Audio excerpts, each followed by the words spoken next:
அனுவும் ஆகாஷையும் பிரிச்சு வைக்கிறதுக்கு தான் சுந்தரி இந்த மாதிரி சதி வேலை எல்லாம் பண்றாங்க அப்படிங்கிற உண்மையை வந்து எல்லாருக்கும் தெரியப்படுத்துறாங்க. இதை பார்த்துட்டு சுந்தரியோட ஹஸ்பண்டும் ராகவும் ஒரு செம கோவமாகறாங்க. ஆகாஷும் ஒரு பக்கம் கோவமா இருக்கிறாங்க.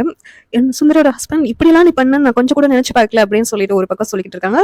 அந்த பாட்டியும் இந்த வேலையெல்லாம் பண்ணிருக்கியே உங்ககிட்ட இனிமேல் பேசுறதே வேஸ்ட் அப்படின்னு சொல்லிட்டு அந்த பாட்டியும் சொல்லிக்கிட்டு இருக்காங்க. இந்த பக்கம் ராகவ் நீங்க சித்தி இப்படி எல்லாம் பண்ணிருப்பீங்கன்னு நான் நினைச்சு கூட பார்க்கல சித்தி அப்படின்னு சொல்லிட்டு என்கிட்ட நீங்க எதுவும் மன்னிப்பெல்லாம் கேட்காதீங்க, எது இருந்தாலும் ஆகாஷ் கிட்ட பேசிக்கோங்க அப்படின்னு சொல்லிட்டு ராகவும் அமைதியாடுறாங்க. இந்த நேரத்துல சுந்தரியோட ஹஸ்பண்ட் வந்து யார் மன்னிச்சாலும் நான் உன்னை மன்னிக்கிற மாதிரி இல்ல, நானும் எவ்வளவு தூரம் சொல்லிக்கிட்டு இருக்கேன், ஆனா நீ கேட்கற மாதிரி இல்ல, திருந்துற மாதிரி இல்ல, இந்த வீட்டை விட்டு வெளியே போன்னு சொல்லி அனுப்பி விட்டுறாங்க. ஆனா எல்லாரும் எதுக்கு இந்த மாதிரி தண்டனை கொடுக்குறீங்க அப்படின்னு சொல்லிட்டு அபி வந்து இந்த நேரத்துல சொல்றாங்க, இல்லம்மா இவ பண்ணது சாதாரண குத்தம் கிடையாது அப்படின்னு சொல்லிட்டு இவ வீட்டை விட்டு வெளியே போனாதான் இவளுக்கு எல்லாம் புத்தி வரும் அப்படின்னு சொல்லிட்டு அந்த நேரத்துல சுந்தரி வீட்டை விட்டு அனுப்பி விட்டுறாங்க.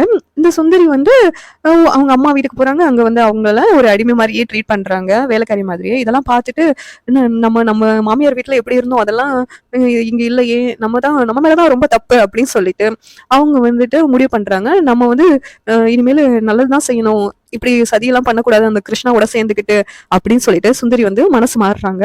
மறுபடியும் வந்து வீட்டுக்கு வந்துட்டு மன்னிப்பு கேட்டு எல்லாத்துக்கிட்டையும் நான் இனிமேல் எதுவும் பண்ண மாட்டேன், என்னை சேர்த்துக்கோங்க இந்த வீட்டுல அப்படின்னு சொல்லிட்டு கெஞ்சி கேட்கறாங்க. ராகவ் கிட்டையும் அபி கிட்டையும் அவங்க மூலமா வந்து அந்த வீட்டுக்கு சுந்தரி மறுபடியும் வராங்க. இத பார்த்துட்டு கிருஷ்ணா இந்த அத்தையோட நடவடிக்கையே சரியில்லையே, திடீர்னு மனசு மாறிட்டாங்களா அப்படின்னு சொல்லிட்டு யோசிக்கிறாங்க.